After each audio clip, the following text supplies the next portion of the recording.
성부와 성자와 성령의 이름으로 아멘. 예수님과 어머니 하나 되신 성심을 통해 신성하신 하나님 아버지의 피앗과 의지와 그 뜻의 나라에서 이 기도를 봉헌드립니다.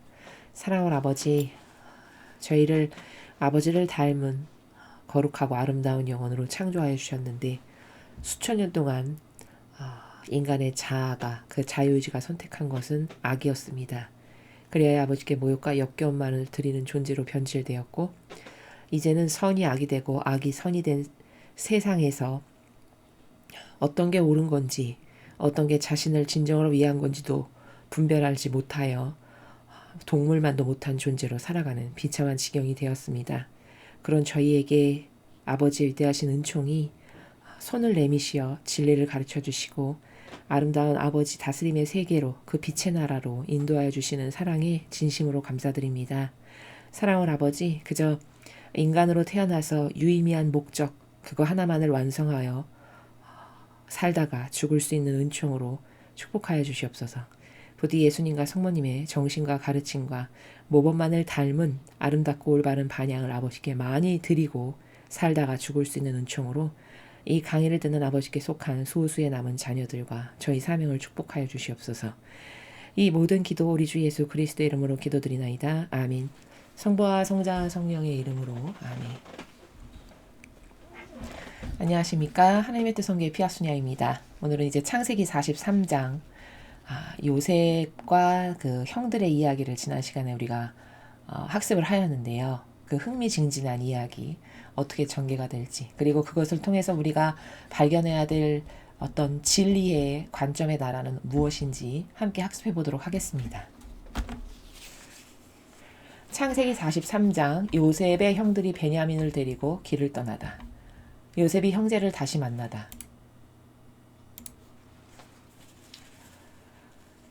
그러나 땅의 기근은 심해만 갔다. 그들이 이집트에서 가져온 곡식은 떨어져 가고 있었다. 하는 수 없이 그들의 아버지는 다시 가서 양식을 좀 더 사오라고 하였다. 그러나 유다가 아버지에게 이렇게 말하였다. 그 어른이 우리들에게 분명히 경고했습니다.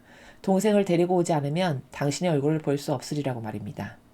만일 아버지께서 동생을 우리와 함께 보내신다면 내려가 양식을 아버지께 사다 드리겠지만 그 애를 보내시지 않는다면 우리는 내려가지도 못합니다. 그 어른 말씀이 동생을 데리고 오지 않으면 당신의 얼굴을 볼 수 없으리라고 했습니다. 이스라엘이 동생이 또 하나 있다는 소리는 왜 해서 나를 이리도 괴롭히느냐 하고 걱정하자 그들은 이렇게 변명하였다.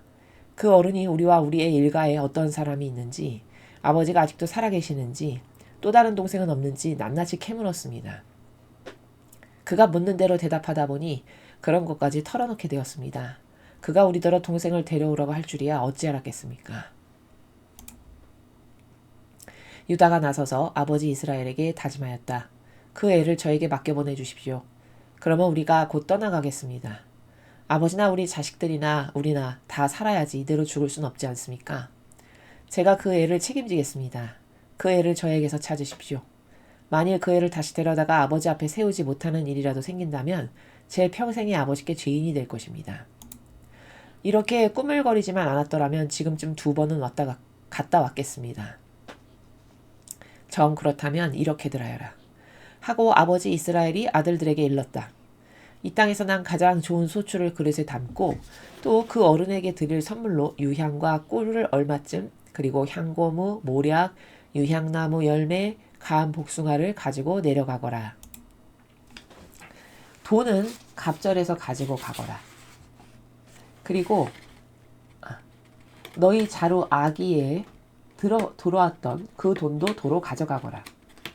아마 그것은 잘못된 것이었을 게다. 너희 동생도 데리고 어서 그 어른에게로 돌아가거라. 전능하신 하나님께서 그 어른으로 하여금 너희에게 자비를 베풀게 해주시기 바란다. 그래서 남기고 온 그 아이와 베냐민을 돌려보내준다면 오죽이나 좋겠니. 하지만 자식을 잃어야 한다면 잃었지 별 수 있겠느냐.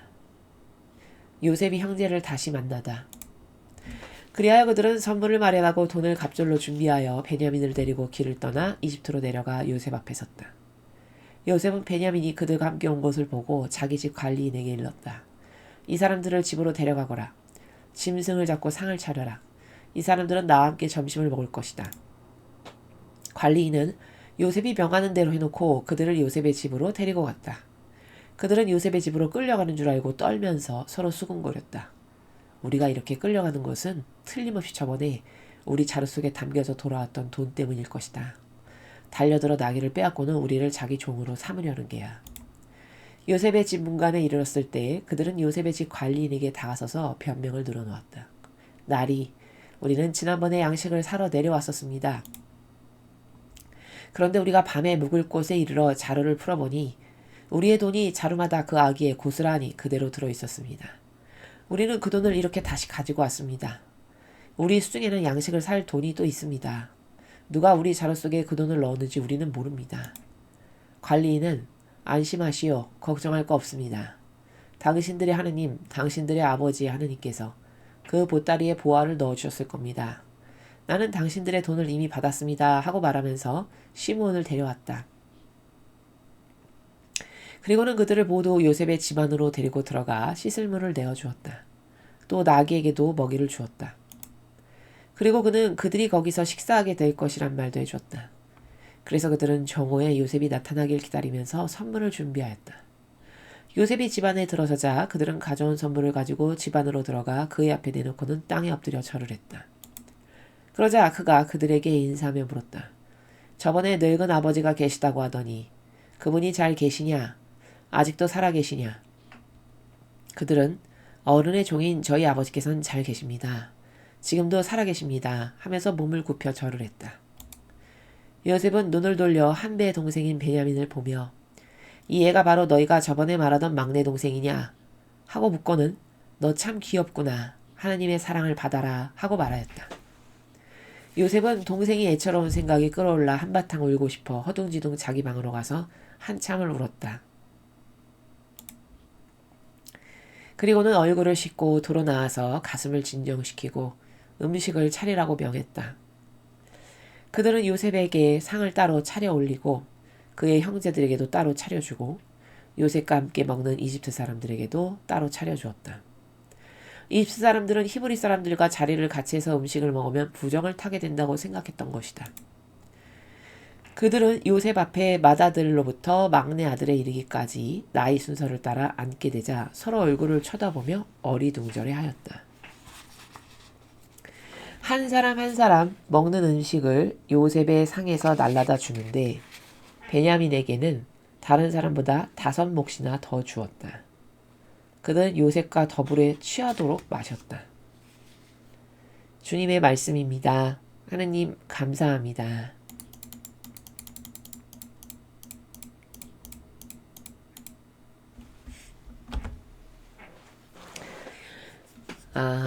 이제 오늘 드디어 요셉이 그 한배 동생인 베냐민을 이제 만나게 되는 그런 장면입니다. 이 앞 시간에 42장에서는 요셉이 이제 형들을 만나는 그런 내용이었죠.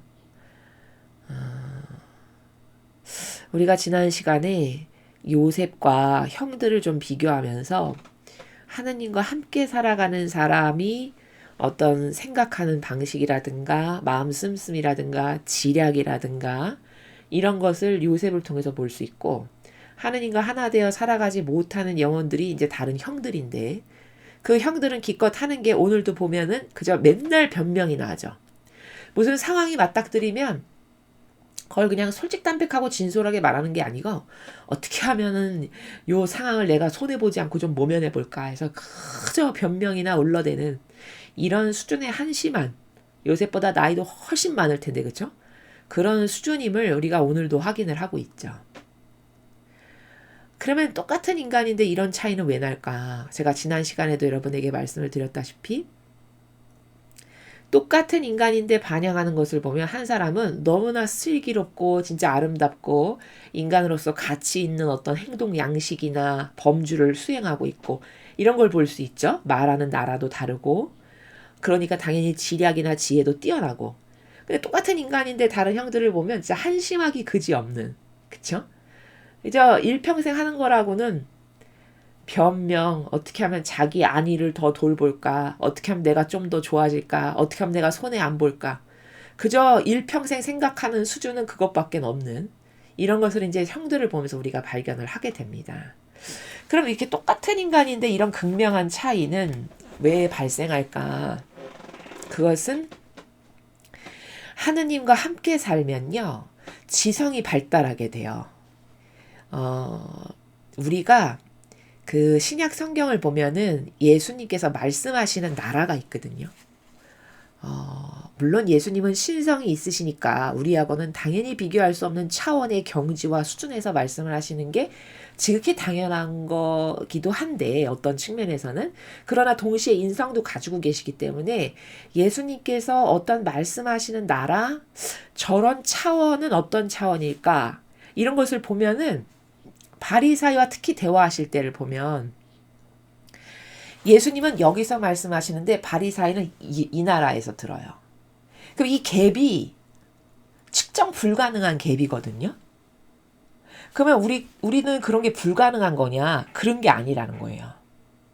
여기 요셉을 보면 지혜와 슬기가 넘치고, 그리고 지금 이 형들이 오늘 이 43장 중간에 보면은 이스라엘이 그런 말을 하잖아요. 야곱이 아니 도대체 동생이 있단 말을 왜 해가지고 날 이렇게 괴롭게 하냐, 이런 말을 하죠. 근데 그때 형이라는 자들의 수준이 아니 꼬치꼬치 아버지는 어떻게 계시냐, 너의 동생은 뭐 살아있냐, 이렇게 말을 해서 말을 안 할 수가 없습니다. 이제 이런 변명을 하죠. 그러면 그런 요셉이 소위 저 사람이 이런 답변을 하게끔 끌어내는 어떤 지략이라든가 지혜를 우리가 볼 수 있지 않습니까? 나도 그런 지략이나 지혜가 있냐? 하느님하고 같이 살지 않으면 보통의 평범한 사람에게는 요셉과 같은 지혜나 슬기의 나라가 절대 있을 수가 없습니다. 그저 저 형들 있죠. 그냥 인간적이고 세상적인 것에 파묻혀 살면 왜 손해냐? 저 형들의 수준하고 똑같아져요. 그냥 일신이 다 내 안위, 내가 원하는 거, 어떻게 하면 내 이익이 좀 더 많아지고, 내가 여기서 손해를 어떻게 하면 모면할까, 이런 것밖에는 없는, 그저 이렇게 좁은 그 간장종지 같은 그 프레임에 갇혀서 살아가니까 거기 지혜나 슬기나 넓은 해안이나 어떤 예수님이나 성모님을 닮은 아름다운 마음씨나 정신세계나 이런 걸 전혀 찾아볼 수 없는, 이제 그렇게 된다는 것이죠. 그러므로 우리가 나도 지혜롭고 슬기로운 사람이 되고 싶고 요셉처럼 하느님께 많은 은총을 받고 싶고, 이런 어떤 갈망이 있다면 그 갈망을 채우기 위한 올바른 노력이라는 것은 어떻게 해야 되는 것인가? 내가 하느님을 사랑해야 돼요. 근데 그 사랑이, 인간의 사랑이라는 건요, 사랑이 심각하게 병들어서 필요할 때만 불러대고 급급하고 안타까울 때만 불러대는 이걸 사랑이라고 생각하거든요. 그러니까 내 필요를 채워주는 존재, 그게 사랑의 대상으로 생각해요. 근데 하느님이 말씀하시는 사랑의 나라는 절대 그게 아닙니다. 사랑이라는 건요, 순전히 남을 위한 거예요. 상대방을 위한 거. 그러니까 저 사람을 위해서 희생을 하고 내가 고통을 사랑하는데도 기쁘냐? 기쁠 수 있다. 내가 기꺼이 그걸 하지. 이런 마음이 들 수 있다면 그 사람이 사랑을 아는 사람이에요. 근데 세상의 대다수의 사람은 사랑 그러면 내가 좋아지기 위해서 온갖 지혜와 슬기를 동원해가지고 어떻게 해서든지 내 이득을 저 사람으로부터 뽑아내는 거. 이렇게 해서 내가 뭘 얻게 돼. 그러면 그런 것을 사랑을 받았다라고 느끼는 이런 수준이에요. 그러니까 자기를 만족시키는 걸 사랑으로 생각한다는 이 스타트 자체가 잘못됐다는 거죠. 그런 마인드를, 이런 영적인 것을 배움으로써 근원을 뽑아서 고치지 않으면 절대 하느님과 교감하거나 소통하거나, 그럼으로써 정신세계가 차원이 높아져서 예수님이나 성모님께서 살아가셨던 나라에서 내가 뭔가를 보고 분별하고 판단하고 결정하고 이런 것은 절대 할 수 없다는 겁니다. 이해가 되셨죠? 이렇게 오늘도 지난 시간에도 배웠고 오늘도 이어서 지금 학습을 하는 것은 뭐냐면, 요셉이 저렇게 철천지 원수로, 어떻게 보면은 철천지 세상 사람의 입장에서는 원수죠. 저 형들이 아마 보자마자 싸우거나 아니면 보복을 하거나, 그쵸? 아니면 교묘하게 속여서 죽이거나 이런 다양한 방법으로 복수를 하거나 이런 수준일 텐데, 요셉은 이제 이 후미에 보면은 나오는데 다 용서를 해요. 다 수용하고 다 이게 하나님의 계획에 있어서 이런 일들이 있는 거다라고 이야기합니다. 하느님이 이런 때를 대비해서 나를 먼저 이집트에 파견하신 겁니다. 이렇게 성숙한 마인드를 갖고 있어요. 그럼 이게 어떻게 가능하냐라는 거죠. 이렇게 요셉처럼 온유와 겸손의 마음이 기본적으로 장착이 돼 있죠. 마치 겉으로는 이렇게 형들을 막 시험하는 것 같고 이렇게 보이지만, 사실은 요셉의 본성과 속마음은 이들을 다 용서하고 품어안고 끌어안고 사랑으로 하나 되려는 것이 기본 베이스로 있는 사람이라는 겁니다. 아버지는 그의 근성과 속성이 그렇다는 걸 아셔서 요셉을 선택하신 거예요. 그러므로 요셉처럼 온유와 겸손으로 아버지와 저렇게 하나 되었을 때만 이런 은총도 받는 것이 가능한 거고, 저 영혼을 통해서 아버지께서 뜻을 이루실 수 있는 것이고, 그리고 요셉의 지성이 저런 다른 형들보다 남다르게 탁월한 거는 저렇게 하나 되어 살아가면 아버지께서 그 영혼 안에서 일을 하시기 때문에 탁월한 지성이 있어요. 지성이다 하면은 우리는 세상적 관점으로 자연법으로 풀이를 하면 뭘 남보다 많이 외워서 답을 많이 쓰는 것. 그래서 좋은 학교 가면 지성이 뛰어나 훌륭해. 이렇게 말하잖아요. 그렇죠? 그거는 지성이 아니에요. 그건 외우는 기능이 발달한 거지. 그렇지 않습니까? 세상의 자연법에서 뭘 정의하는 게 다 틀려요, 사실은. 본질적인 거에서 맞는 게 거의 하나도 없습니다. 그러니까 세상이 저 사람 지성이 뛰어나, 뭐 지성인이야, 시대의 지성인, 이런 어떤 캐치프라이를 내걸면서 대변을 할 때 거기서 쓰는 단어인 지성이라는 나라는 그저 어떤 단순한 산술적 행위를 잘해서 암산 기능, 뭐 어떤 계산 기능 이런 게 뛰어나서 남보다 문제를 많이 풀었어.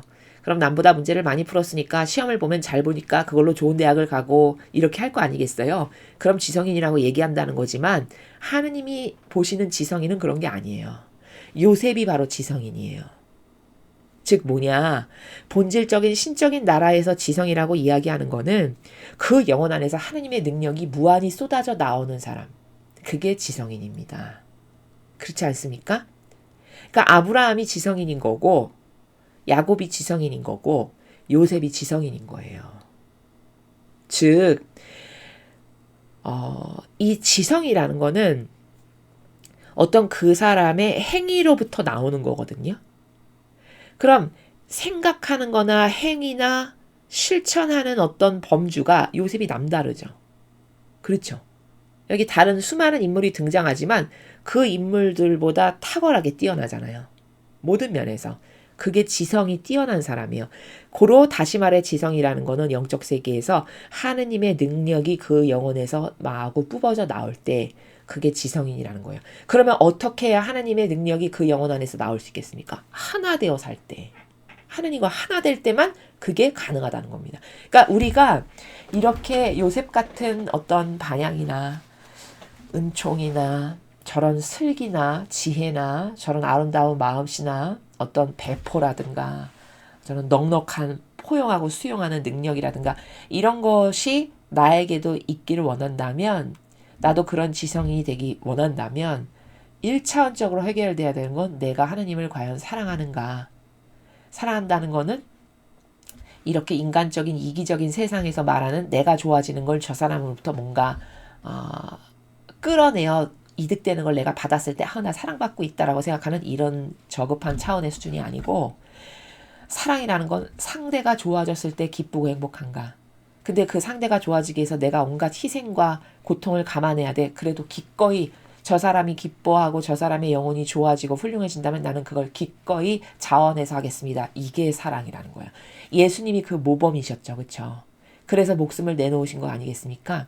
그럼 내가 하나님을 그런 마음으로 사랑하는 게 기저에 나에게 있냐라는 거죠. 그게 올바른 사랑이고, 그런 사랑으로 하나님을 사랑할 수 있는 사람이면 하나님하고 하나 될 수 있고, 그 하나 되는 정도와 순도와 질에 따라서 지성이 점점 발달하게 된다는 겁니다. 이해가 되시죠? 자, 요런 방법으로 노력을 올바르게 해야 한다는 거고, 그래서, 우리가 회개를 말할 때, 회개 그러면 이 거짓교회에서 가르치기를 맨날 하는 게 뭐냐. 엄마 말씀 몇 번 안 들었고요. 뭐 숙제 몇 번 안 했고요. 학생이라면 예를 들어서 뭐 친구들하고 싸웠고요. 뭐 이런 거를 회개라고 해서 양심성찰하고 뉘우치거든요. 또 성인도 마찬가지죠. 뭐 남편을 미워했고요. 시어머니를 미워했고요. 뭐 누구를 마음속으로 저주했고요. 뭐 이런 거를 물론 그것도 회개를 해야 될 거리는 맞죠. 그쵸? 근데 회개라는 거는 뭐냐면요. 정의를 올바르게 영적 세계에서 내리면 인간적으로 살던 사람이 신적으로 살아갈 수 있는 이 터닝이 됐을 때 이걸 회개라고 해요. 고로 다시 말하면 일평생을 내 뜻을 왕처럼 섬기면서 내가 좋아하는 거, 내가 원하는 거, 기호, 정서, 경향, 내 어떤 인간의 뜻으로 뭐가 옳으네, 그르네, 맨날 판단하고 정의하고 이렇게 한평생을 살았습니다. 그랬는데 이게 다 잘못된 거구나. 저는 아버지가 만드신 그 창조의 질서로 돌아가고 싶습니다. 그래서 아담과 하와가 자기가 좋아지기 위해서 자아를 끌어다 씀으로써 죄인이 되고 모욕과 역경을 드리는 존재로 타락하고 변질되어서 지금 저렇게 동물만도 못한 수준으로 떨어졌는데 저는 이제 이것을 완전히 회개해서 다다시 되돌리겠습니다. 제 뜻은 다 필요가 없습니다. 궁극적으로 제가 멸망하는 길로 이끄는 게 다 제 뜻이고 알고 보니까 하느님의 뜻만이 저에게 유일한 생명이고 태양이고 빛이고 희망인데 전부인데 그 하느님의 뜻이 아버지 뜻이 다 제 뜻입니다. 이제 저는 아버지 뜻이 제 뜻으로 받아들여서 아버지 뜻만을 따르면서 살아가겠습니다. 해서 그 아버지와 완전히 하나 되는 것을 자기가 자원한 자유의지가 원하고 갈망하여 그 아버지 뜻 안에서만 사실적으로 살 때 이게 회개라는 겁니다. 근데 우리가 고해성사 보면 여러분 이제 앞으로 성탄을 맞이하면 고해성사를 보시겠지만 그쵸? 이런 개념이 있어서 이거를 회개를 해야 되는 게 가장 중요한 거거든요. 즉 다시 말해 뭐냐. 고해성사를 하는 근원적인 목적은 뭐냐면 인간의 뜻으로 여태 한평생 산 걸 후회하고 회개하고 철저히 뉘우쳐서 이제 인간의 뜻으로 안 살고 아버지 뜻으로 살겠습니다. 이거를 고백해야 되는 게 고해성사의 기본이에요. 이해되셨죠? 여러분이 앞으로 고해성사를 보실 때 참고하시라고 말씀을 미리 드리는 겁니다. 그리고 그 기타 자잘한 죄들 제가 아까 말씀드렸던 뭐 누구를 미워했고 뭐 시기질투했고 뭐 누구를 저주했고 누구랑 싸웠고 물론 이것도 다 죄죠. 그러나 그것보다 더 근원적인 뿌리에 깊이 박혀있는 이 뿌리를 해결하지 않고 그런 장가지를 백날 쳐내봤자 그건 또 반복되는 행위잖아요. 그렇죠? 고해성사 보고 나서 불과 1시간 후에 또 누구랑 말다툼하고 싸우고 시기질투하고 맨날 있는 일이잖아요. 달라지지 않지 않습니까? 그거 왜 안 달라지는 거냐면 근원의 뿌리를 쳐내지 못했기 때문이에요. 예를 들어서 저 산에 심겨져 있는 나무, 저 나무가 완전히 죽었어요. 그럼 그 죽은 것을 이제 제거하려면 그 가지를 백날 쳐낸다고 해서 그게 100년 된 만약에 소나무다. 그럼 그 가지를 어느 세월에 다 쳐내겠습니까? 그렇게 해서 그걸 언제 제거하겠어요? 그러나 그걸 완벽하게 제거하는 법은 뭐죠? 뿌리를 드러내는 거죠. 그쵸? 그 뿌리를 드러내면 가지는 자동으로 없어지는 거거든요. 마찬가지예요. 문제를 해결한다는 거는 그 문제의 근원을 파악해가지고 근원이 되는 뿌리를 드러냈을 때 나머지 잔가지가 자동으로 없어지는 거거든요. 고로 죄를 회개한다는 거는 요셉의 상태로 돌아가는 게 곧 회개인데 요셉의 상태로 돌아간다는 건 뭐냐면 요셉이 지금 하느님과 교감을 해요. 하나 되어 살아가고 있죠. 그게 회개돼서 자기의 본래 위치로 지금 돌아간 상태예요. 그러므로 우리도 회개를 한다는 건 뭐냐. 지금까지 모든 인간은 우리가 진리를 배우기 전에는 다 자기 뜻으로 살았어요. 아집과 고집으로. 그쵸? 교만과 자만으로. 내가 그래도 저 사람보단 많이 배웠지. 내가 그래도 이런 명예가 있고 사회적으로 이런 신분이 있고 내가 그래도 이렇게 많이 배운 사람인데 또 돈이 많으면 내가 저 사람보다는 돈 많이 번 부자인데 이런 자기가 가지고 있는 걸로 자만하며 교만과 자만과 이기심과 자애심으로 한평생 나만을 위해서 살았단 말이죠. 그쵸? 근데 이거는 창조의 질서를 거부한 거예요. 수많은 이 세상의 창조물은요. 이 산만 봐도 거기 심겨있는 나무 한 그루만 봐도 다 아버지 질서에 순응해서 거기에 올바르게 반영을 하면서 살아가요. 근데 오로지 인간만이 그 질서를 거부하고 독단적으로 내가 신처럼 내가 원하는 대로 내 질서가 왕이야 해서 내가 모든 질서도 만들고 원칙도 만들고 이렇게 해서 내가 왕처럼 살았단 말이죠. 지금까지. 즉 창조 질서에서 완벽하게 벗어나고 거부된 상태로 산 게 유일한 게 인간만 그래요. 그럼 회개라는 건 뭘까요? 그 질서를 이제 버리고 그 역겨운 인간적 질서를 버리고 저는 저렇게 소나무 한 그루가 빳빳하게 수십 년 수백 년이 지나도 자리를 이탈하지 않고 가만히 아버지 질서에 순응하여 거기서 아름다운 향기도 뿜어내고 자기 역할을 하면서 살아가고 있잖아요. 그게 아버지 질서에 순응하는 거잖아요. 저도 그 아버지 질서에 순응합니다.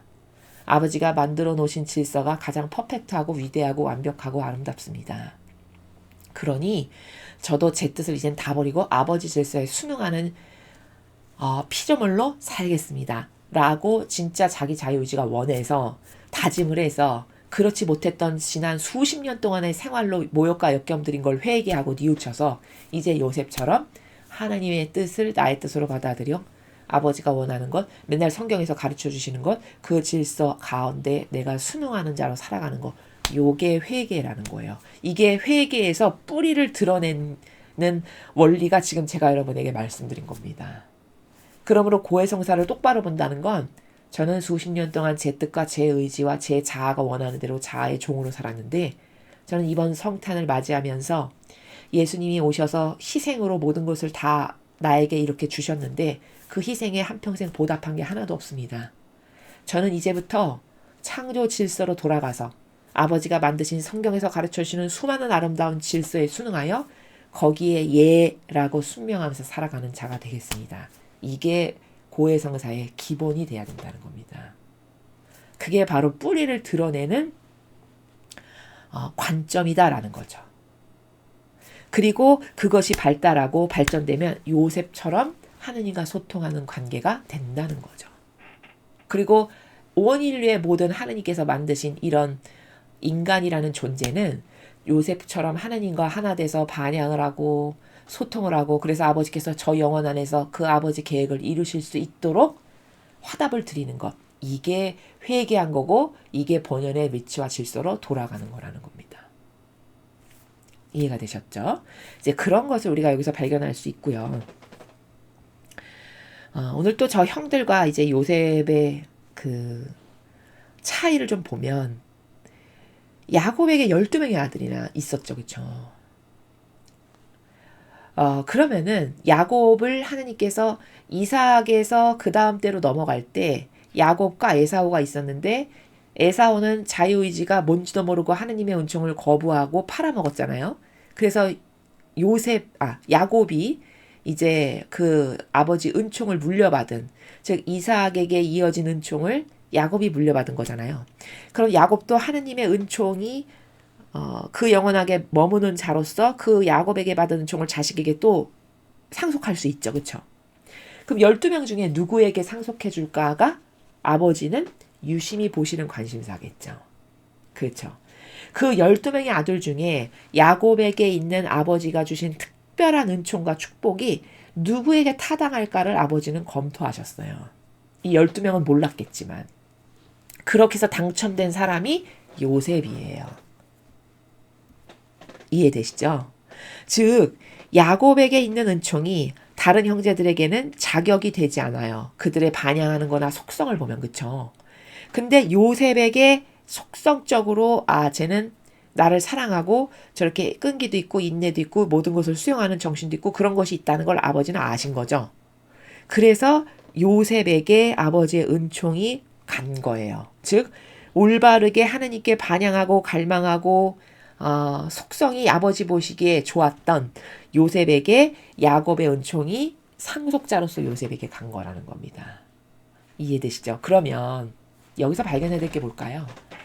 나도 하느님께로부터 저런 요셉이 받고 지금 누리는 은총이나 어떤 축복을 받고 싶다.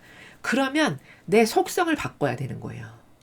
내 기호정석 경향을 바꿔야 되는 거고 내 근성을 바꿔야 돼요. 그래서 제가 자꾸 이 창세기를 분석할 때 인물 분석을 하죠. 이 사람은 어땠고 이 사람이 이런 건 훌륭했는데 이런 건 부족하고 하느님 보시기에 이런 거는 안 좋고 이런 건 훌륭하고 제가 이렇게 말씀을 드리죠. 그걸 왜 그렇게 하는 거냐? 어떤 영혼이 하나님으로부터 특별한 축복을 받았다면 거기는 반드시 이유가 있어요.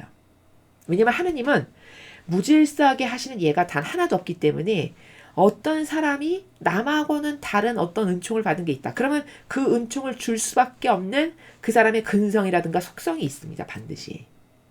그럼 이런 거를 배울 때 우리가 어떤 관점이 열려 있어야 되냐면 저기 11명의 형들하고 요셉은 극명하게 다르거든요. 나라나 반향하는 거나 말하는 거나 처신하는 거나 마음 씀씀이나 됨됨이나 그쵸? 여러분들 느끼시죠? 그러면 한 배에서 물론 한 배에서 나온 건 아니죠. 엄마가 달랐으니까.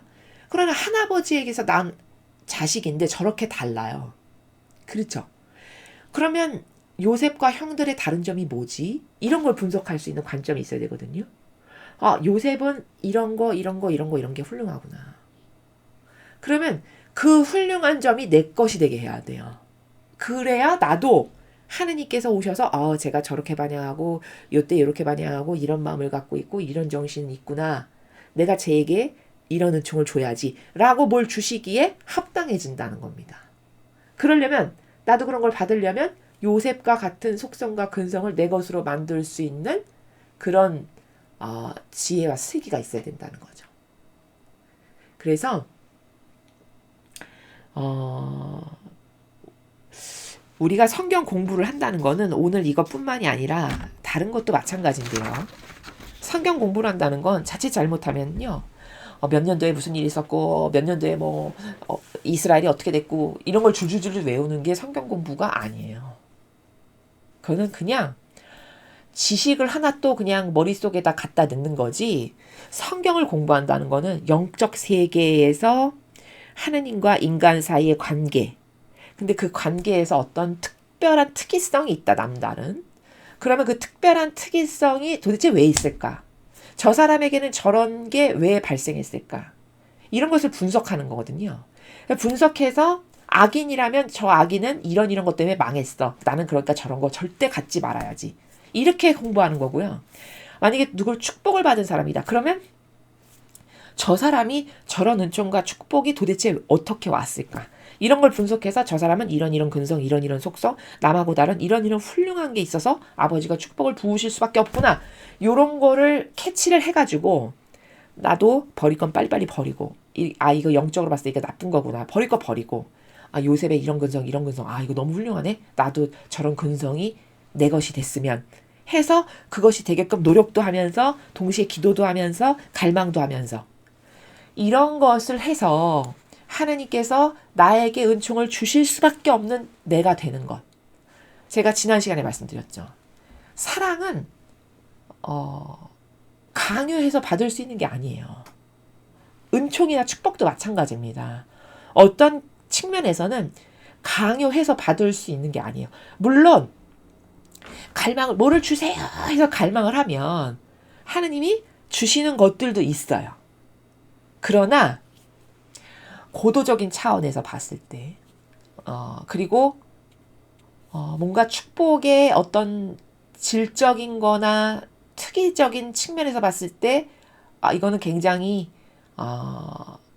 좀 세상적 표현을 하면 상위 클래스에 속하는 축복이나 은총을 받고 싶다면 그건요 주세요 해서 되는 차원의 것이 아니에요. 즉 다시 말해 내가 하느님께서 축복과 은총을 주실 수밖에 없는 위치에 가서 사는 거예요. 예를 들면 성모님처럼. 지난 시간에 제가 말씀드렸죠. 늘 겸손하고 자기를 내세우는 게 요만큼도 없고 그저 저는 허무의 존재고 부족한 것 투성이고 하느님이 항상 옳고 맞으시고 퍼펙트하시고 제 것을 내세울 건 하나도 없습니다. 해서 모든 것을 다 수용하시고 온유와 겸손으로 항상 낮은 자리에 계셨던 어머니의 영성. 그래서 얼마나 낮은 데 내려가셨냐면 내려가셔서 이렇게 위를 보니까 어머니 위에 세상에서 가장 저주받은 자들이 있더라는 거예요. 그럼 세상에서 저주받아서 손가락질 받는 자들보다도 더 밑에 내려가셨다는 겁니다. 어머니가 자원하셔서. 그 정도로 겸손하셨다는 거예요. 그러니까 거기에 예수 그리스도께서 이 세상에 오실 수 있는 은총을 주실 수밖에 없는. 그렇죠. 그런 나라에서 한평생 꼿꼿하게 변덕 없이 늘 항구하고 지속적으로 사셨다는 게 어머니 영생의 어떤 핵심이에요. 그러면 이런 걸 분석해서 나도 소위 세상적으로 말하면 그런 것을 흉내내는, 그러니까 흉내는 겉으로만 이 세상적인 건 내지만 그걸 닮으려고 노력하는, 그래서 그런 속성이 내 것이 되게끔 하는, 요런 게 영적으로 올바르게 노력한다는 겁니다. 어떤 영적인 걸 갈망하지만 어떻게 노력을 해야 되나, 어떻게 해야 내가 축복을 받을 수 있고 어떻게 해야 나도 하나님과 소통할 수 있는가를 사실은 잘 모르거든요. 그냥 누가 이런 기도 했대, 그런데 뭐가 왔대, 누가 이런 봉헌을 하니까 이런 엄청난 은총을 받았대, 그럼 그냥 그거 따라하는 수준이거든요. 근데 제가 다른 데서 말씀드렸지만 그것이 나쁘다는 게 아니라, 그런 희생이나 기도가 나쁘다는 것이 아니라, 그런 희생과 기도의 표면적이고 형상적인 것만을 봐서 따라할 것이 아니라, 그 사람들이 그런 어떤 희생이나 기도를 통해서 은총을 받았다면 그 형상적인 게 아니라 그 사람들의 마음과 정신의 나라가 그 은총을 주시기에 합당한 뭔가가 있었던 거거든요. 고로 노력을 하려면 어떤 속성을 바꾸고 근성을 바꾸고 정신세계의 사고방식을 바꾸는 노력을 해야 되는 거지, 겉으로 뭘 따라하거나 저 사람이 이렇게 했다니까 나도 이렇게 가서 해볼까 해서 흉내내는 걸로는 절대 이런 요셉과 같은, 또 성경의 다른 훌륭한 아버지께로부터 은총을 받은 인물들과 같은 그런 축복을 받기에는 내가 지금 잘못된 노력을 하고 있다는 거죠. 이해가 되셨죠? 그래서 참 많은 사람들이 갈망을 하거든요, 영적인 것을. 근데 교회가 올바르게 가르쳐 주지를 못해가지고 어떻게 해야 받을 수 있는지를 사실적으로 노력하는 것에 있어서는 잘 모릅니다.